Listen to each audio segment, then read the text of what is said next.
Hey, what's going on, everybody? Today I am taking a look at the Assa 600 with gin spool drivers.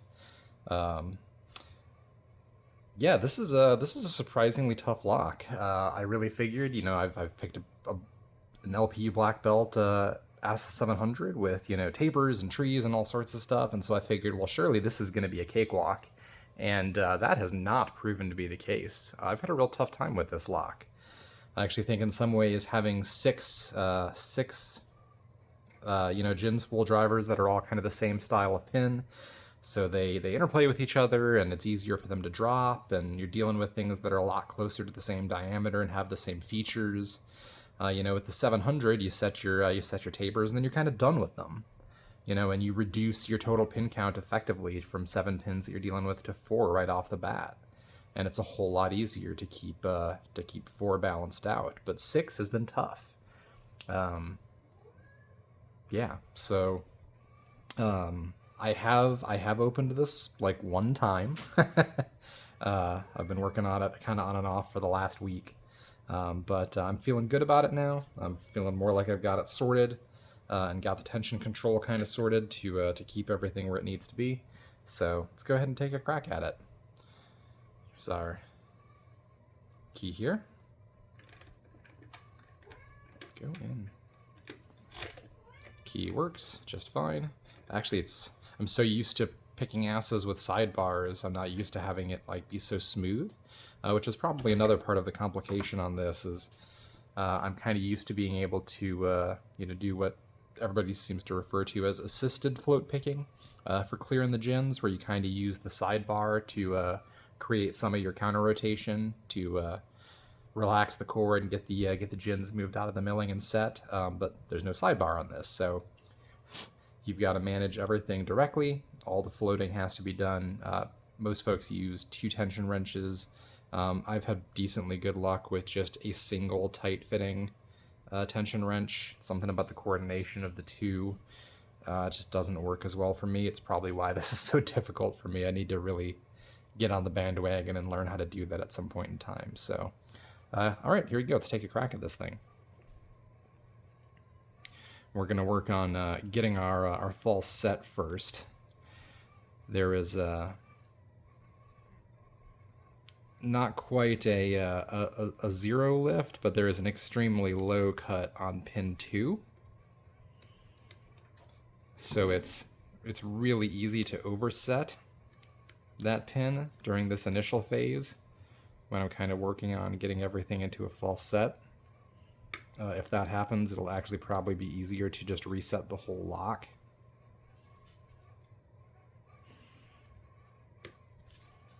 But it becomes obvious that it's happened pretty early.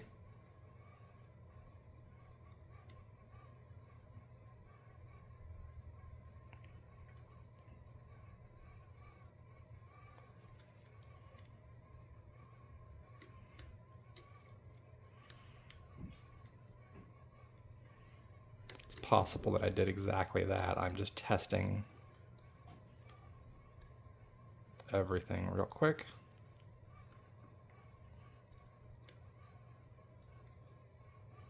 Yeah, I almost certainly overset that pin 2, so I can't get into my false set.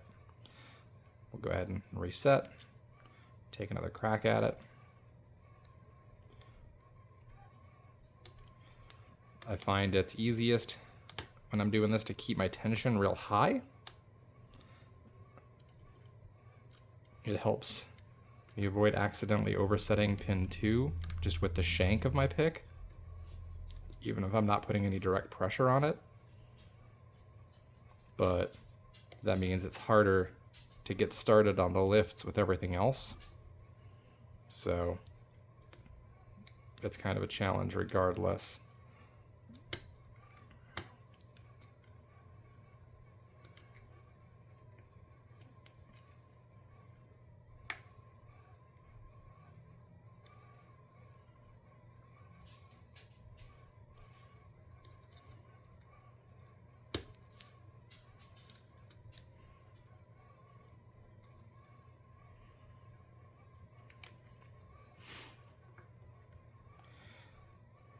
simple thing. I'm focusing on the video and not what I'm doing, and I typically pick this clockwise. There we go. That's the good stuff we're leaving in, folks. You don't get that quality from other videos. They, you know, delete their bloopers and don't show you when they're totally screwing something up. And if I can get under pin 2, there we go. So there's our false set. All of our gins should be in the milling at this point in time. Not that, you know, that's the hard part now out of the way. It's still pretty brutal at this point. I'm going to go ahead and start from the back.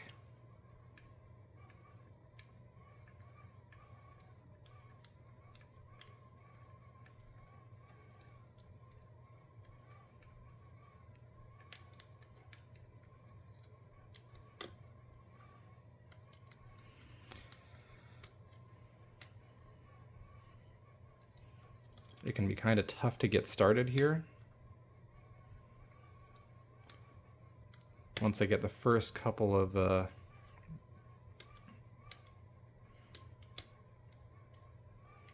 gins into the counter, or out of the counter milling,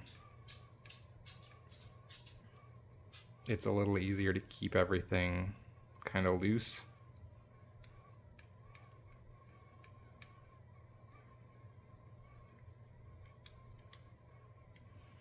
I'm kind of trying to alternate between like bouncing the pins and scrubbing the pins.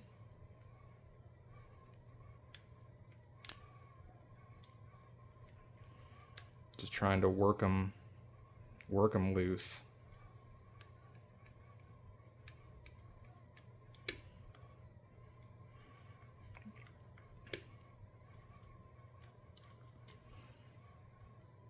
I think I've got 6 out, 5 out,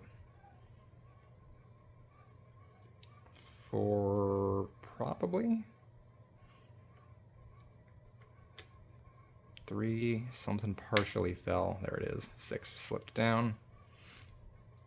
Let's check 3 again.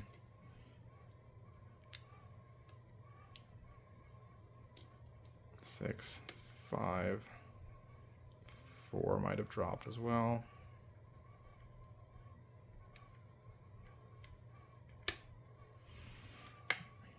Yeah, and 5 partially dropped. That happens a lot.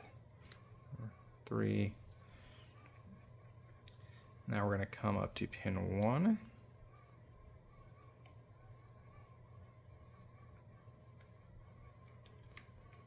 I think I got it lifted, but something else partially fell at the very least. I'll go back and check everything. It's possible pin 1 is not up all the way and it's caught a little bit on the lip of that gin. Yeah. It's not fully lifted.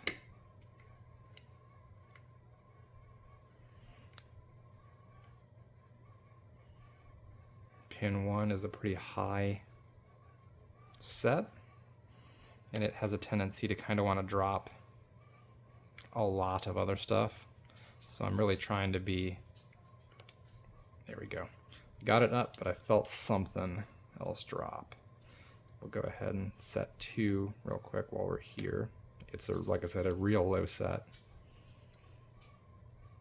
So what happened? Let's see. That's 5. 4 feels hard now, so that might have dropped.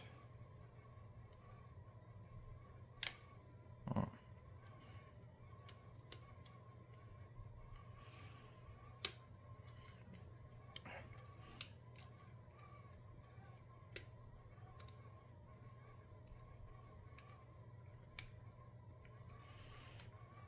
Yeah, this is a lot of like ping-ponging.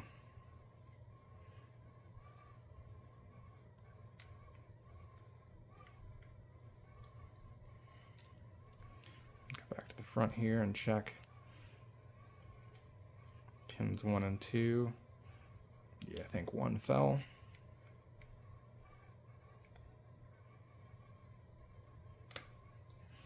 Just one back up.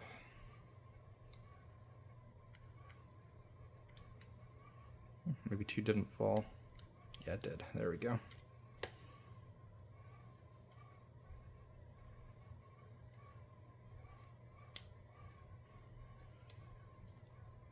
Okay, just checking to make sure nothing else fell down partially. 6 still feels okay.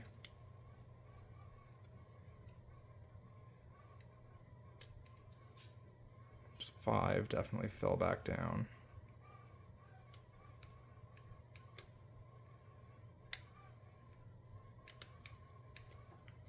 Okay, 5 is back up.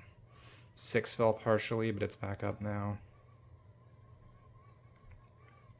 4 is back in place. And 3.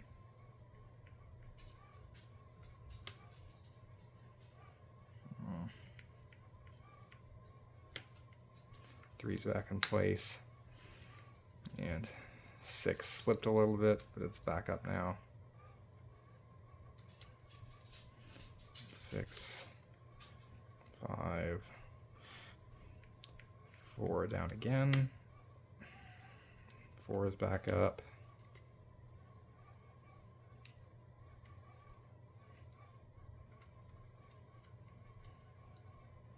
Okay, everything in the back feels good. Let's go ahead and check our front again. I'm sure pin 1 has fallen, which it has. Let's see if we can be a little gentler this time. Try to vary my angle and to where I'm applying pressure.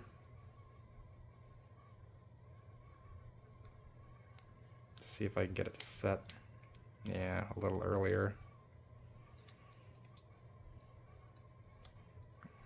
I definitely heard things drop again. That's the name of the game on this one. Lots and lots of ping-ponging.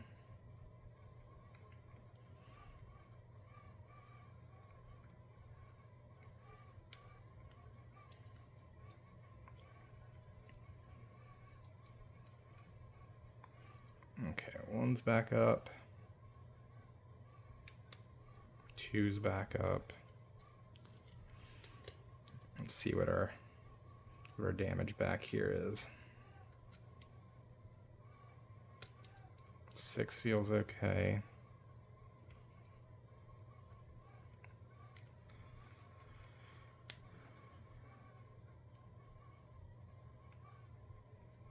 Four feels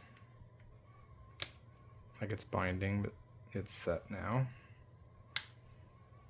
6 partially fell. Get that guy back up.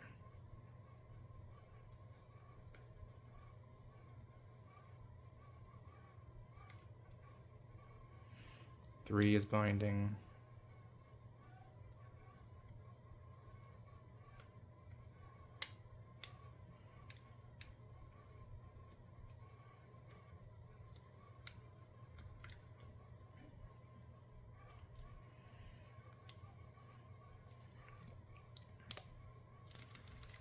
A lot of stuff dropped there. We're going to go ahead and start from the back again. We're still in our false set, but we're kind of going to start over. There's 6 set.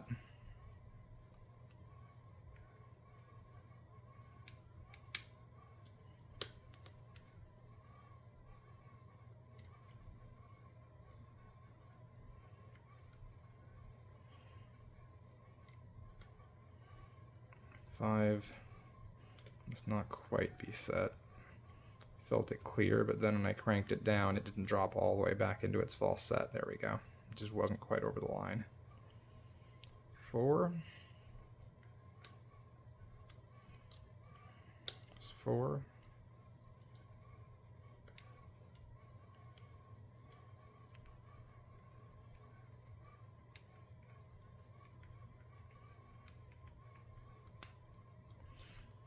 It's 4. 6 still feels good.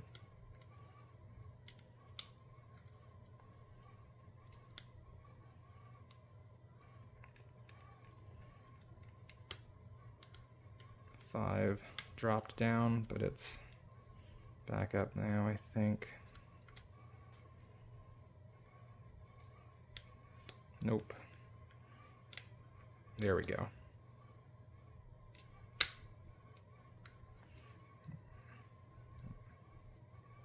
Six is good, 5 is good.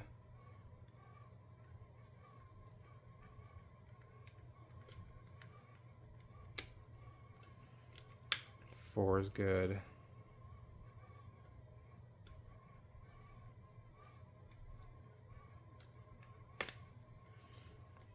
Sounded like 3 went in okay. I'm just gonna check everything. Sometimes 3 and 4 tend to impact each other pretty heavily. Yeah. Set 4 dropped, or set 3 dropped 4.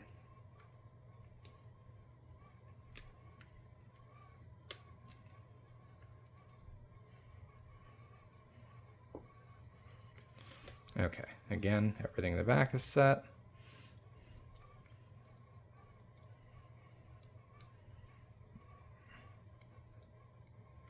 Come back up to the front. And of course, pin 1 has dropped.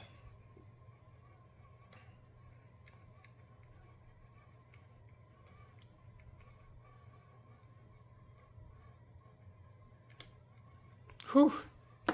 There we go. Okay.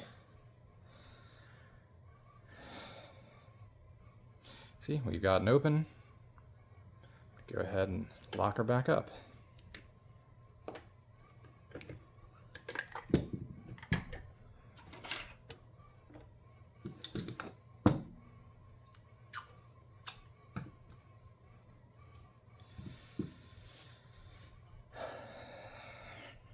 Alright, this is one of the guys with the little bar holding everything in. This is actually the first lock that I've got that, the first, like, Scandi oval style that's had one of this. Every one of these that I've had has been grubbed. I actually like this quite a bit. It's a little more of a hassle to pull, like, just a single pin out for progressive pinning or something, but yeah, it's not too bad. I like I said, I'm getting used to it, and I actually kind of like it. I have a bunch of locks in this form factor that I'm going to be working on in the near future, so be seeing a lot of these for a while.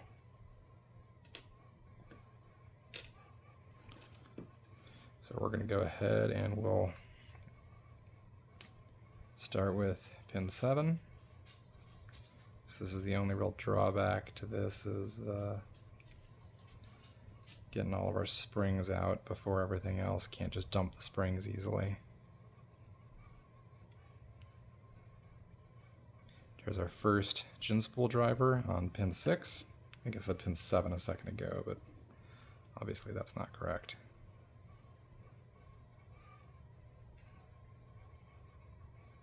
And our key pin.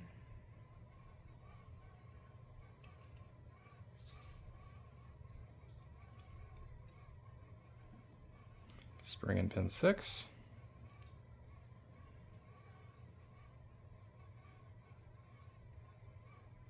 Second gin bottle spool.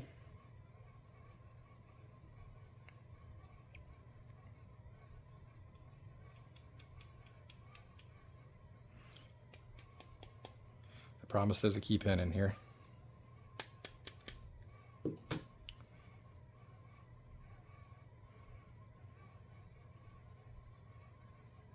And our key pin 5.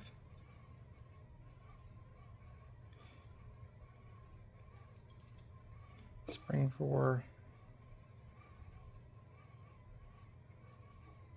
Gin spool 4.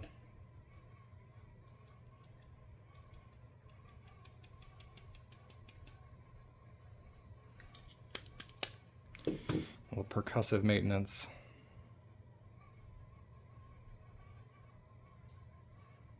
Key pin 4. Just gotta flip this guy around here so it's a little easier on my hand.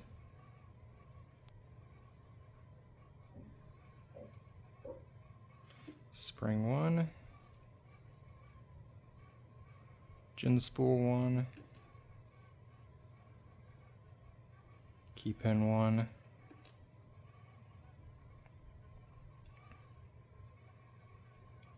Spring 2. Tiny little gin spool 2, and that's our little, very, very, very low lift pin. With our very long key pin.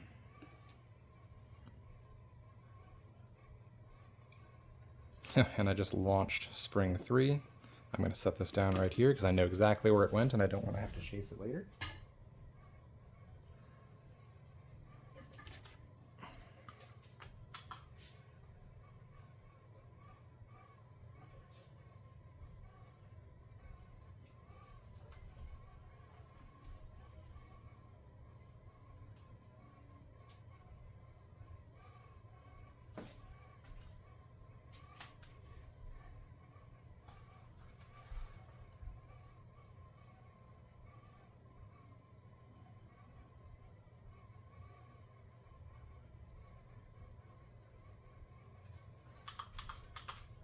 Now sadly it rolled under a bench, so I'll get that out here in a minute. It's not a big deal.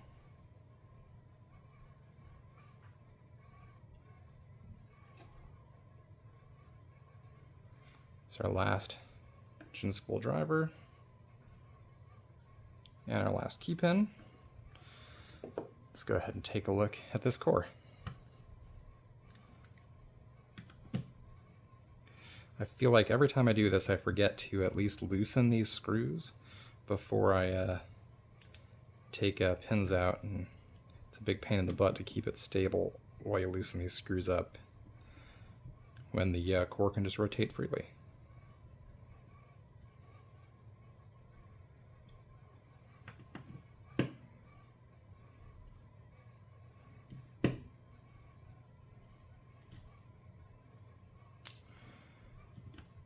Just to date this video just a little bit for the future, I just received my my LPU black belt yesterday, so that was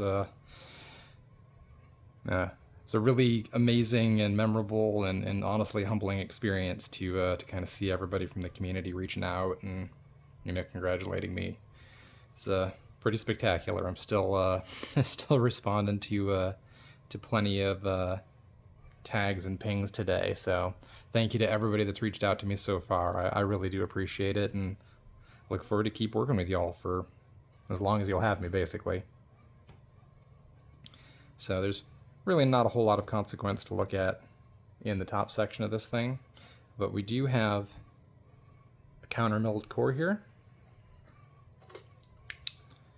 And it is counter milled in every chamber.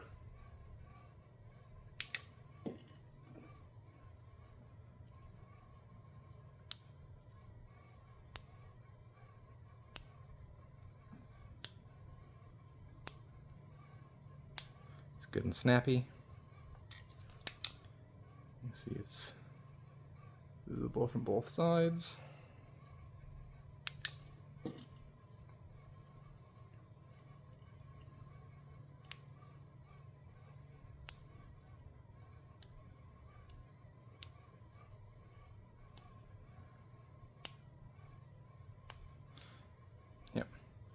Otherwise, not a whole lot else to really see here.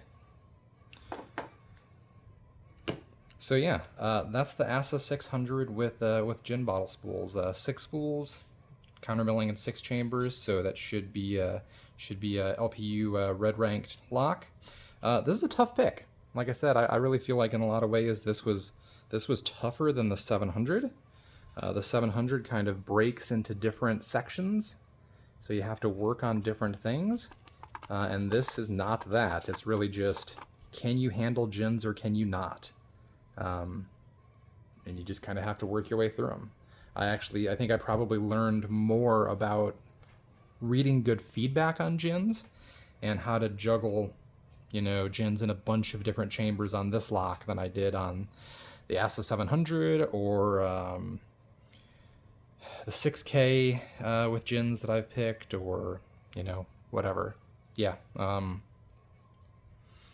a little less technically challenging because it's a single mechanism and it's all the same pins. But the downside of this, it's all the same pins and they're tough pins, they're complicated pins. So yeah, really fun pick, really challenging. Felt really good the first time I got it opened, which was just earlier today. So, all right, y'all. Thanks very much, and I look forward to seeing you in the next one.